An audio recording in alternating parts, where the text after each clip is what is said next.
Grazie mille Ernesto. Sono stata molto commossa dall'intervento precedente. Io parlerò della stessa specie. Li uso nella mia ricerca, è una ricerca di base. Non credo di dare risposte di filosofia a nessun livello, ma spero di ispirarvi e spero anche di collegarmi all'intervento precedente con un anello che forse è mancato, cioè il fatto che noi stiamo parlando di individui, a proposito di identità, che sono senzienti. Quindi in tutto quello che ho sentito anche molta sofferenza degli animali coinvolti. Prima ancora di essere cibo, rispetto agli asparagi, le galline sono senzienti. Ecco. Detto questo, e poi a pranzo senza né gallina né altre carni, nel mio caso, volentieri sarà mio piacere parlare con il relatore precedente che ha fatto una cosa strepitosa. Io volevo semplicemente farvi una panoramica di quelli che sono i miei lavori negli ultimi anni, in cui sto cercando di andare a capire quello che quello che può conoscere una mente ingenua, una mente che non ha ancora conosciuto nulla. Per questo origine della conoscenza. Che effetto fa essere un pulcino? Ovviamente è collegato a Thomas Nagel, cioè l'idea che se c'è un qualcosa che è essere un pulcino, allora essere un pulcino vuol dire avere una consapevolezza, avere una qualche forma di coscienza. Ecco, spero che alla fine qualcuno di voi concorderà che c'è qualcosa che è essere un pulcino. Il tutto, per contestualizzare, nasce dal fatto che solo recentemente noi ammettiamo che la mente alla nascita, prima di apprendere, non è vuota. C'è il concetto che ha dominato per la maggioranza dell'epoca umana, che la mente sia una tabula rasa alla nascita, in particolare da Locke in poi. William James diceva che la mente neonata era una confusione brulicante e ribollente, cioè non c'è nulla lì da guardare. Questo non parliamo di polli, parliamo di esseri umani. Quindi nel campo anche della medicina non si pensava che il bambino neonato avesse delle capacità. E infatti quando fu scoperta l'imitazione neonatale, cioè il fatto che i neonati riescono a imitare alcune semplici mosse, ad esempio l'apertura della bocca, la protrusione della lingua, nel 83 questo ha fatto abbastanza scalpore.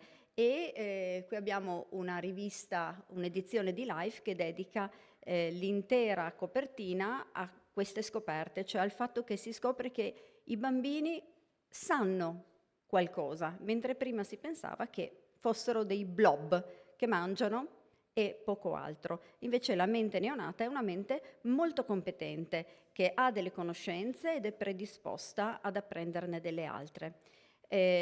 Io indago la mente neonata principalmente nei pulcini neonati, quindi noi abbiamo le uova che andiamo a comprare regolarmente da un'azienda e trasportiamo personalmente.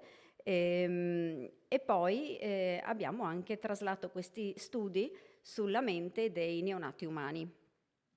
Per molti motivi. Sono dei modelli veramente importanti per eliminare e controllare. Nel caso degli animali si può quasi del tutto eliminare, nel caso dei bambini molto meno, l'esperienza precedente. Quindi riusciamo a andare un pochino con precisione sostenere che alcune conoscenze non dipendono non solo dalla cultura e dal linguaggio, che i polli hanno, ma non quello umano, ovviamente, più linguaggio che cultura, ma soprattutto da quello che viene appreso dopo la nascita. Quindi le evidenze comparate, come si fa a chiedere a un neonato qualcosa? Questi sono fotogrammi di video della persona con cui ho collaborato, cioè Francesca Simion, negli ultimi 15 anni, quindi nel caso dei neonati si vede dove guardano e anche fino a 3 mesi, quindi si può vedere la direzione dello sguardo e fare uno scoring, e queste sono preferenze spontanee. Nel caso dei pulcini siamo più fortunati perché i pulcini già da neonati camminano, quindi nel caso dei pulcini noi semplicemente gli mettiamo due oggetti, uno a destra e uno a sinistra, o due situazioni complesse, come vedete qui nel caso di discriminazioni numeriche abbiamo 3 verso 4 oggetti e i pulcini si avvicinano e ci dicono quale preferiscono. Quindi la preferenza spontanea è in grado di darci informazioni riguardo la presenza, la capacità di discriminare degli oggetti e di preferirli. Ovviamente però attenzione, discriminare non è preferire. Può essere che voi non abbiate preferenza tra due gusti di gelato, però discriminate l'uno dall'altro. Nel caso del nostro lavoro in laboratorio, quando vi è una preferenza spontanea, possiamo anche asserire che vi è discriminazione, ma se non vi è preferenza spontanea non possiamo dire nulla. Come facciamo allora a capire che l'animale discrimina se non ha preferenze spontanee? In quel caso bisogna effettuare un test un pochino più elaborato, bisogna nel caso dei bambini abituarli a guardare qualcosa e loro si stufano, dopo un po' non guardano più. Nel caso dei pulcini bisogna metterli vicino a un oggetto, noi lo chiamiamo abituazione, loro imparano le caratteristiche di questo oggetto e nella fase successiva si chiede al bambino e al pulcino di scegliere tra due oggetti, uno familiare e uno nuovo. Quello che noi ci aspettiamo è però diverso. Il bambino si era stancato durante l'abituazione, quindi ci aspettiamo che il bambino scelga l'oggetto che ritiene nuovo e i miei colleghi psicologi dello sviluppo assumono che non vi sia discriminazione quando non c'è scelta in questo tipo di test. Nel caso nostro, con il pulcino impara un oggetto, faccio riferimento al fenomeno dell'imprinting, quindi imparare le caratteristiche di un compagno sociale, poi ricerca un oggetto simile, un oggetto anche vivente ovviamente, quindi potrebbe essere anche un altro pulcino nel caso naturale, nel nostro caso noi gli mettiamo questi stimoli e quindi noi ci aspettiamo che il pulcino, se discrimina, cerca l'oggetto diciamo simile a quello familiare che aveva già conosciuto. Quello che ho fatto, per esempio, è quello di dimostrare che i pulcini neonati riescono da un'immagine bidimensionale come questa a discriminare tra un cubo possibile e impossibile. Quindi anche per i pulcini questo è un cubo impossibile e l'ho fatto ispirandomi a degli studi che erano stati in precedenza fatti sugli infanti umani diciamo oscurando le giunzioni critiche in fase di esposizione e chiedendo poi al pulcino cosa avevi visto, cioè quali di queste due versioni preferisci. Se loro avevano visto un cubo possibile, preferiranno quello possibile, cioè quello alla sinistra rispetto a quello alla destra. E in effetti questo è quello che i pulcini fanno, quindi i pulcini preferiscono sempre l'oggetto plausibile realisticamente, ma qui parliamo di rappresentazioni bidimensionali della tridimensionalità, quindi astraggono un concetto abbastanza complesso. In realtà poi studi successivi hanno visto che, sempre fatti da me nel mio laboratorio, che i pulcini in realtà preferiscono un cubo possibile rispetto ad un cubo impossibile già alla nascita, quando sono la prima cosa che vedono. Quindi non servono esperienze, il nostro sistema visivo è già in grado di astrarre la profondità e la sovrapposizione di superfici da immagini di questo tipo. Questo ovviamente non è scontato perché, come sapete, nella rappresentazione artistica la rappresentazione della profondità non c'è sempre stata nell'essere umano, però il nostro sistema visivo è in grado di farlo. Il meccanismo probabilmente è collegato al meccanismo che ci obbliga a completare oggetti dietro agli ostacoli, che è lo stesso meccanismo che Kanitsa diceva fa in modo che noi vediamo un quadrato nero qui, cioè il nostro sistema deve completare quei 4 Pac-Man bianchi dietro agli angoli del quadrato nero per produrre quelle che sono delle superfici anomale, cioè un completamento che noi chiamiamo modale, perché quella superficie ci sembra una superficie più nera e posta davanti allo sfondo.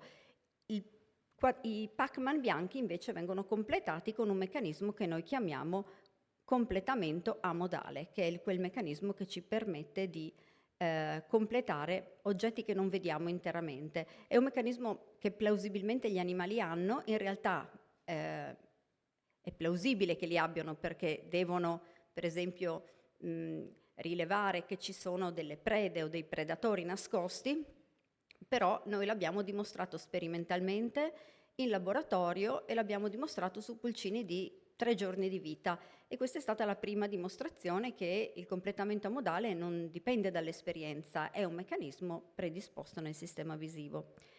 Si tratta, questa è un'immagine molto carina che ho trovato, che vi dimostra che questo meccanismo non lo potete evitare, cioè voi non siete in grado di vedere quel quadrato centrale come un non quadrato, pur sapendo che lui non lo è, perché se guardate le immagini intorno vedete che tutte queste croci gialle fanno presumere che anche quella centrale sia una croce gialla, invece noi inevitabilmente il nostro sistema visivo ce lo fa vedere come un quadrato, per il meccanismo che vi dicevo.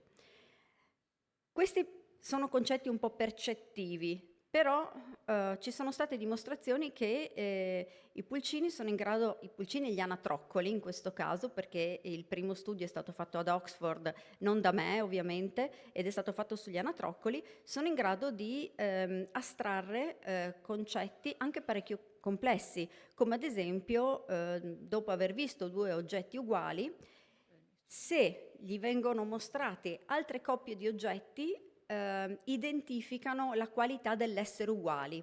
Anche se gli vengono mostrati oggetti di altra forma e d'altro colore, riescono ad estrarre la caratteristica dell'essere uguali. Quindi, non so, se hanno imparato da piccolini, basta un'oretta, sono stati assieme a 2 palline rosse, poi tra 2 piramidi blu e 2 oggetti di altra forma, di altro colore, scelgono le 2 piramidi blu, che non hanno niente a che vedere con le 2 palline rosse, se non il concetto, il principio dell'uguaglianza. Dimostrare questo, prima di questo lavoro che è del 2016, nei piccioni era stato uno stillicidio, cioè è difficilissimo insegnare ad un piccione con il condizionamento a estrarre la caratteristica dell'uguaglianza e a generalizzarla ad altri stimoli. Richiedono mesi e mesi di addestramento in gabbie di Skinner, mentre invece i paperetti, gli anatroccoli, non hanno richiesto alcun addestramento, è un qualcosa che spontaneamente fanno. Quindi il modello potrebbe essere molto potente per indagare alcune competenze. Noi nel nostro laboratorio, invece, lo studio, quello che vedete di sotto, abbiamo dimostrato che se i pulcini sono esposti a delle regolarità nello spazio, ad esempio a dei pattern di tipo ABA o AAB o qualunque combinazione, sono in grado di imparare non il pattern e gli elementi, ma la regolarità in sé, la regola, e poi riconoscerla in pattern mai visti prima. Quindi A, A, B poi riconoscono pattern che hanno la stessa regolarità. Anche qui è un concetto astratto. Ho introdotto l'imprinting e Lorenz perché Konrad Lorenz è stato uno dei primi che ha convinto che non tutto dipende dall'apprendimento, ma che la mente è predisposta, inclusa la predisposizione ad apprendere. Però quando si studia l'oca di Lorenz o il pulcino, come nel nostro laboratorio noi li imprintiamo, oppure gli anatroccoli, spesso si presume che questo apprendimento sia un apprendimento abbastanza rigido. Noi abbiamo dimostrato che così non è. Abbiamo infatti dimostrato che i 2 animali che hanno vissuto assieme per pochissimo tempo si riconoscono individualmente, sono individui, si riconoscono individualmente e si scelgono, quindi l'anatroccolo, in questo caso erano pulcini, la pulcina A sa che la sua compagna era la pulcina B e la sceglie, e non sceglie la pulcina sconosciuta S. A destra vedete il test di scelta, a sinistra vedete come erano state allevate, o assieme, potevano anche becchettarsi, curarsi, dormire assieme, oppure sotto attraverso un vetro potevano comunque comunicare. Quello che noi abbiamo dimostrato quindi che imparano le caratteristiche dell'individuo con cui vivono, anche se non lo toccano, anche se c'è un vetro, ma, e questa era la parte interessante di questo lavoro, se noi mettiamo un vetro unidirezionale, la pulcina A impara le caratteristiche di B perché lo vede, ma B non risponde. In questo caso, allo stesso test, A, pur conoscendo B, sceglie un pulcino nuovo. Quindi l'imprinting funziona. Nel mondo ideale tu sei un pulcino, nasci dall'uovo e vedi la tua chioccia o un fratello e tutto va bene. Ma è un fenomeno molto sofisticato che non è semplicemente ti espongo a un qualcosa e quel qualcosa tu lo impari, quel qualcuno tu lo impari, te lo ricordi, perché ha delle basi neurobiologiche della memoria che noi abbiamo studiato con Steven Rose, sono veramente, diciamo, c'è tutta una cascata di eventi molecolari, biochimici, ma non è così. Dal livello comportamentale e cognitivo è molto sofisticato, perché io imparo te, ma se tu non sei un buon compagno, perché tu mai mi rispondi, in questo caso ovviamente perché c'era un vetro unidirezionale e il pulcino B non poteva vedere A, quindi non poteva sintonizzarsi sul comportamento di A, in quel caso io preferisco sfidare la sorte e andare a conoscere qualcuno di nuovo. Almeno forse sarà un compagno migliore di quello che ho conosciuto in precedenza. E ora veniamo alla fantomatica questione dei numeri primi, perché noi abbiamo lavorato tantissimo nel mio laboratorio sulla numerosità. Abbiamo lavorato sulla numerosità e stiamo tuttora lavorando, e non vi tedierò con questi lavori, da 15 anni e più. E abbiamo dimostrato che gli animali sono in grado di discriminare molti numeri, di discriminare numeri che rappresentano compagni, ma anche numeri che rappresentano puntini proiettati su uno schermo, su uno schermino. E hanno un limite ovviamente nel farlo, e questo limite ovviamente quando le numerosità sono troppo simili e sono alte non sono più in grado di discriminare, ma non è una cosa inattesa, cioè anche per noi esseri umani discriminare numeri alti l'uno dall'altro con poca differenza è difficile. Però c'era questo dibattito sul fatto che i numeri primi abbiano qualcosa di speciale e ci sono delle evidenze pubblicate, sono quelle che il professor Carafoli ha riportato in precedenza, di molti casi clinici riportati in vari decenni, sono tutti casi singoli o piccoli raggruppamenti di pazienti speciali o di individui speciali, e ci siamo chiesti, questa cosa c'è modo con noi che abbiamo i pulcini neonati che riescono a muoversi, che vedono molto bene, che capiscono le numerosità, che le discriminano, c'è modo di testare sperimentalmente questo fatto? E quello che abbiamo fatto è proprio di mettere in piedi un esperimento con grande fatica, ci è costato diversi anni di lavoro, per capire se i numeri primi sono speciali. Non vi dirò se lo sono o no. Potete giudicare voi, io ci sto ancora pensando, sto ancora facendo degli esperimenti. Allora, per prima cosa, il principio su cui alcuni lavori, in realtà ce n'è uno solo, di Stan Dehaene e di un suo allora dottorando, citato come ultimo, i principi sono quelli che nella percezione di un raggruppamento di puntini che rappresenta un numero primo, quello che noi facciamo è quello di cercare di semplificarlo raggruppandolo. Quando il numero è composito, quindi non è primo, possiamo per esempio, come in questo caso, raggrupparlo in dei sottoinsiemi, e questo raggruppamento percettivo è simmetrico, cioè fatto di numeri tutti uguali, 3 più 3 più 3, parrebbe essere alla base del meccanismo che noi abbiamo individuato nei pulcini. Come avveniva il test? Per un'ora i pulcini erano esposti ad uno schermo su cui comparivano dei pattern di numeri pari.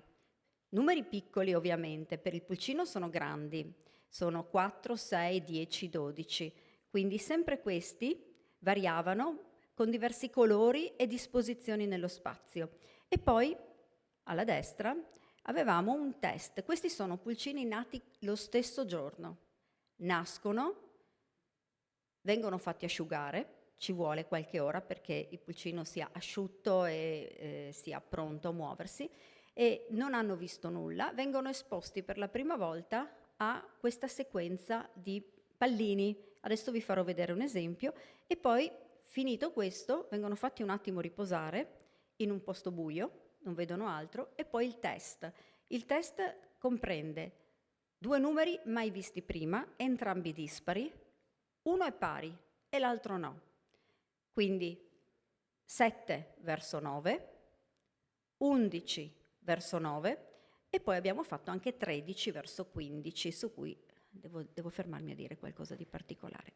Allora, questo è quello che loro vedono, un piccolo esempio di quello che loro vedono durante l'abituazione.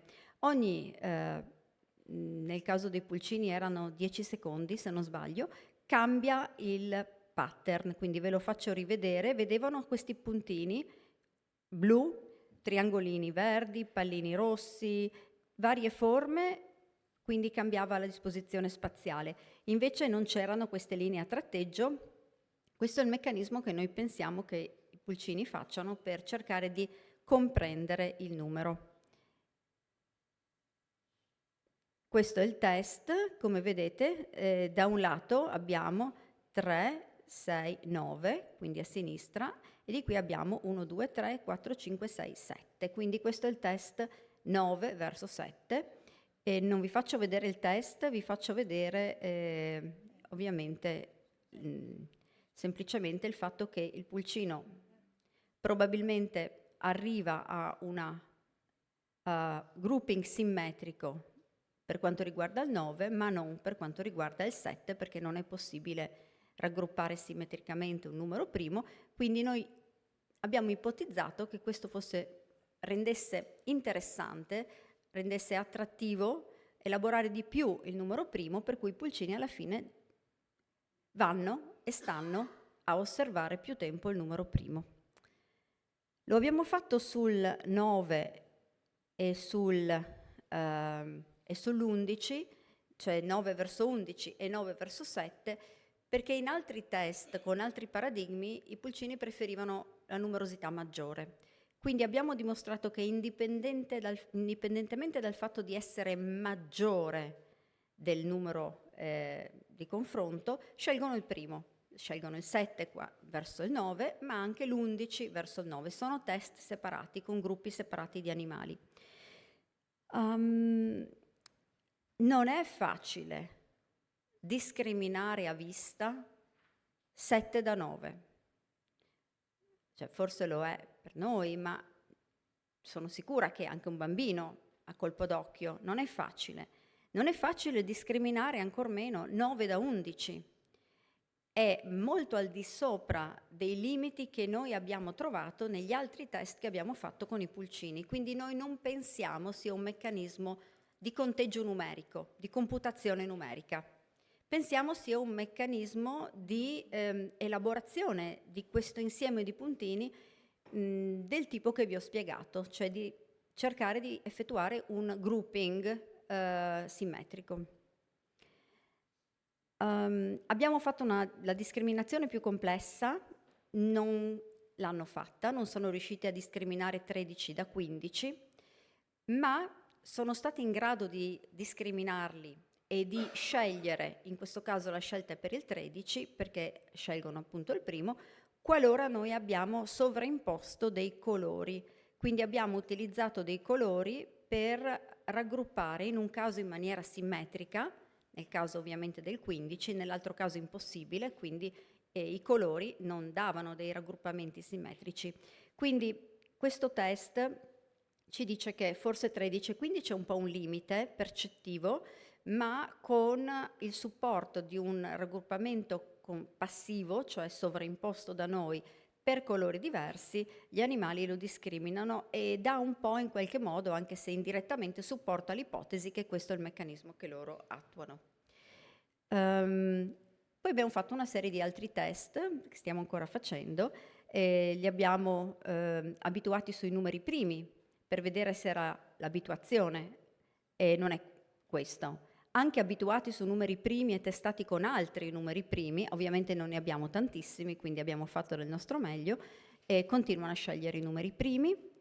Poi abbiamo chiesto di scegliere tra due numeri non primi, sovraimponendo una suddivisione simmetrica o asimmetrica, e questo per loro non ha dato nessun effetto, non preferiscono un 9 suddiviso asimmetricamente. Se lì non c'è un numero primo, noi non rileviamo una preferenza. Ed infine, questo è l'ultimo che abbiamo fatto, li abbiamo abituati su un insieme casuale di numerosità, prime, non prime, sia pari che dispari, e ecco, in questo caso loro continuano a preferire i numeri primi. Quindi pare ci sia una preferenza in qualche tipo a priori. Abbiamo provato anche a chiedergli di scegliere i numeri primi spontaneamente come prima cosa che vedono, con due numerosità, però un paradigma così brutale loro non hanno scelto, e pensiamo che sia perché non hanno motivo di scegliere, quindi